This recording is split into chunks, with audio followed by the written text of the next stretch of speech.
So if you think the Bui Dam was free, it is not free. Your cocoa goes back to pay. It's a barter arrangement. So all of those billions that they keep mentioning here and there, underneath it, that's part of the reason why some people have been arguing very vociferously, strongly, for collateralization of future oil revenue. Why? Because we want some money quickly now. And what do we have to give to somebody in return that we know is coming? Oil. So I want you to understand what is going on around you while you are even in the university. Because when you leave the university, what are you going to look for? You want jobs.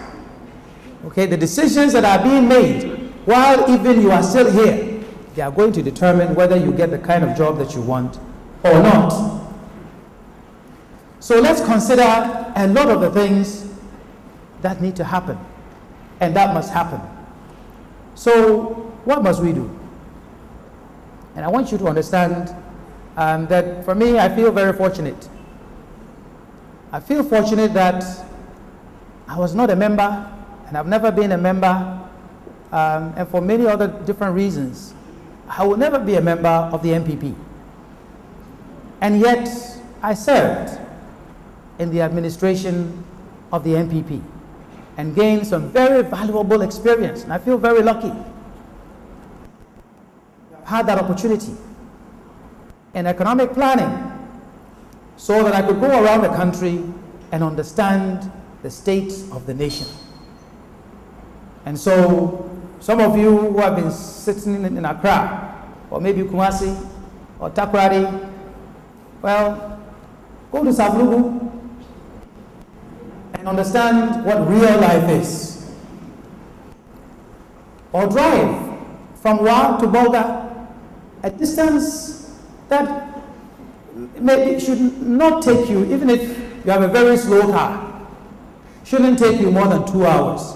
That can take you more than 6 hours. And by the time you get there, not only will your car complain, but your body will also protest.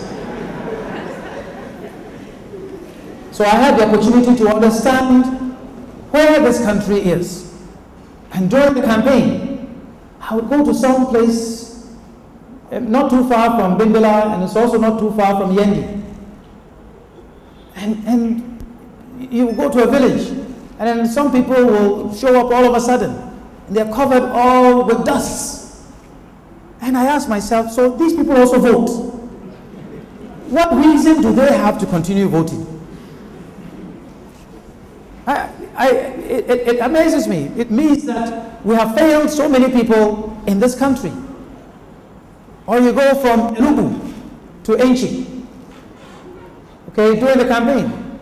And I had a big 4x4. And you get to a certain part, and it will look as if, you know, I was Noah, sitting in an ark.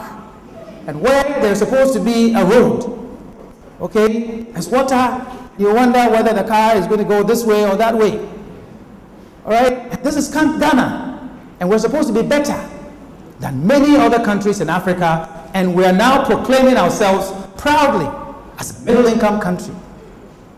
So I feel fortunate that as an economic planning minister, I was able to understand, go around, and know what needed to be done in this country. But also in energy. When they talk about oil and gas, my name is not mentioned.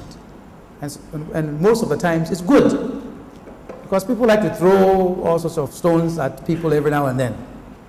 But I'm the one who signed that agreement, the agreement with the oil in the Western region. But I didn't just sign that agreement. I went to Equatorial Guinea, where the Cosmos people came here to claim that they had a new 3D technology for drilling for oil, and that they will find it by all means in Ghana. Sat there for a few days, even when there was an attempted military coup there.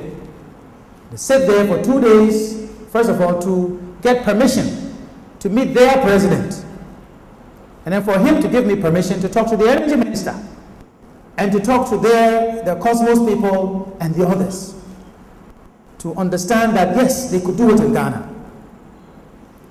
But through that experience, something also stuck in my head, that what they are doing with the oil and gas in Equatorial Guinea, we should not do it here in Ghana. Number one, has to do with education. And I'm happy it's a private university. Okay, most of the good universities in the world, they are private universities. If you talk about Harvard or Yale or Princeton and so on and so forth, they don't belong to the state. They are private universities. So someone may look at you, and when you say, oh, I go to Pentecost University, they may say, oh, why? But you wait. If you keep developing, someday they'll be running from Legon to come to Pentecost University. But the point I am trying to make to you, the point I'm trying to make to you is that when you go to Equatorial Guinea, they are not developing education.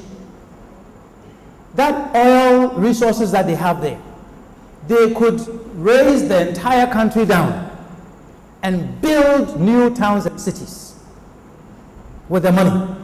But you go there and see. In many places, my hometown, Elmina, is better. In many places there.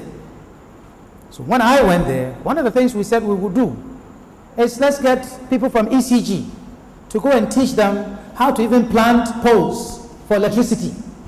With all the oil and gas revenue they have, they don't know how to do that. They don't have carpenters. They don't have electricians. Many of the things, they don't have it. They never went to school.